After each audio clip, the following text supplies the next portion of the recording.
Sejak kecil, saya selalu merasa ada sesuatu yang mengganggu diri saya. Saya tidak pernah nyaman dan aman dengan diri serta lingkungan saya. Setelah beranjak dewasa, saya menyadari bahwa keadaan tidak bisa dibiarkan begitu saja. Sudah saatnya saya mencari bantuan profesional.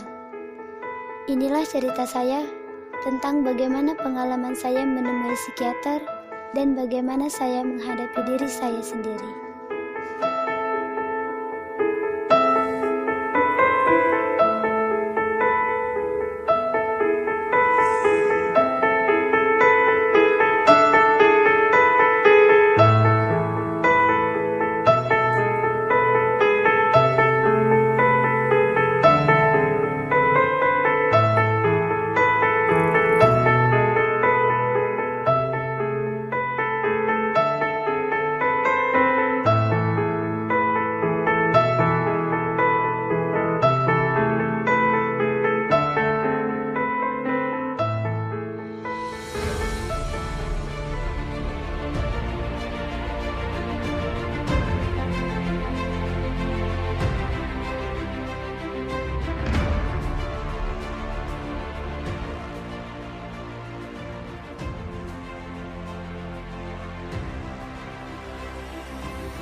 Saya sudah bertekad untuk menemui salah seorang psikiater dalam berkonsultasi mengenai keadaan saya.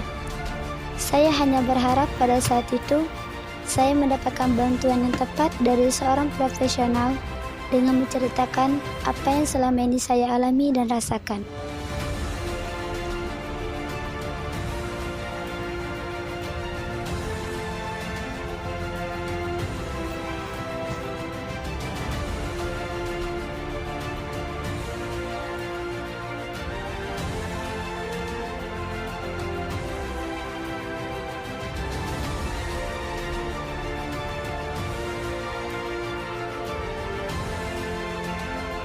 Ketika sesi konsultasi berlangsung, psikiater meminta saya untuk bercerita tentang apa yang saya rasakan. Saya pun menceritakan pengalaman hidup saya pada beliau. Saya juga bercerita tentang keluhan saya, tentang masa lalu, tentang perasaan saya, dan berharap beliau memahami dan dapat menjelaskan apa yang sedang terjadi pada diri saya. Saya merasa lega telah bercerita banyak dalam sesi konsultasi itu. Singkat ceritanya, psikiater kemudian mendiagnosa saya mengalami generalized anxiety disorder. Selanjutnya, dari cerita yang saya sampaikan pada psikiater, beliau juga menyebutkan bahwa saya sempat mengalami depresi disertai dengan gangguan panik dan serangan panik ketika remaja. Tidak berhenti di situ saja, ternyata saya pun mengalami separation anxiety disorder. Saya sempat kaget karena sejujurnya saya tidak pernah menyangka bahwa apa yang pernah saya alami saat masa kanak-kanak adalah sebuah gangguan. Mungkin karena pada waktu itu kosakata saya masih minim. Saya tidak terlalu banyak memiliki kenangan dan terkait yang saya rasakan, kecuali sakit dan tersiksa. Diagnosa itu sempat membuat saya bertanya-tanya pada diri saya sendiri, membuat pikiran saya terus saja mengulang-ulang pertanyaan.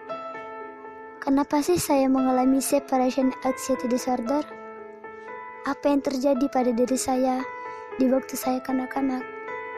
Sebenarnya, apa penyebabnya? Pertanyaan itu terus saja muncul di kepala saya. Karena saya pikir saya tidak pernah merasa mengalami sebuah trauma masa lalu, khususnya pada masa kanak-kanak. Namun, ternyata saya keliru. Ada hal yang tidak saya ketahui, bahwa saya seperti kehilangan memori. hal-hal yang terjadi pada diri saya sewaktu kanak-kanak. Dari fakta yang saya dapat, saya merasa campur aduk. Di satu sisi, saya cukup terkejut apa yang terjadi pada diri saya, dan di sisi lain, saya juga merasakan lega. Terkejut karena saya mungkin tidak pernah membayangkan hal semacam itu yang terjadi pada diri saya. Saya merasa pengalaman saya waktu kecil itu baik-baik saja. Saya juga merasa tidak ada masalah dengan diri saya. Gejala generalized anxiety disorder. Di masa pandemi ini, bukan hanya saja kita menjaga kesehatan fisik, namun kesehatan mental juga harus kita jaga. Jangan terlalu cemas dalam kehidupan. Jangan terlalu cemas dalam keuangan, percintaan, ataupun masalah keluarga. Menurut kita, kecemasan itu sangatlah wajar. Namun jika berlebihan, itu merupakan gangguan umum yang sering disebut generalized anxiety disorder. Apa sih generalized anxiety disorder? Generalized anxiety disorder adalah kecemasan kronis yang ditandai dengan khawatir dan ketegangan yang berlebihan.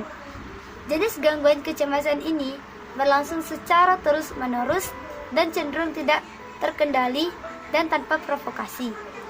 Orang dengan gangguan ini sangat gelisah meski tidak berada dalam situasi yang menegangkan sekalipun, alias baik-baik saja. Rasa khawatir dan tegang yang berlebihan terkadang juga disertai dengan gejala fisik seperti gelisah, sulit berkonsentrasi, dan sulit untuk tidur ataupun disebut dengan insomnia.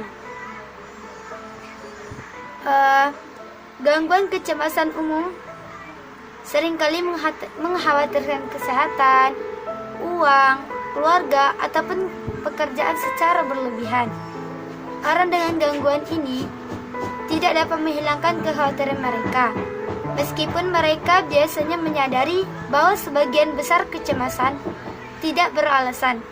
Kekhawatiran mereka disertai dengan gejala fisik seperti gemetar, berkedut, ketegangan otot, sakit kepala, lekas marah, berkeringat, dan merasa pusing atau kehabisan nafas. Baiklah teman-teman, sekian dari video saya. Jika suka, jangan lupa like, comment, and subscribe. Wassalamualaikum warahmatullahi wabarakatuh.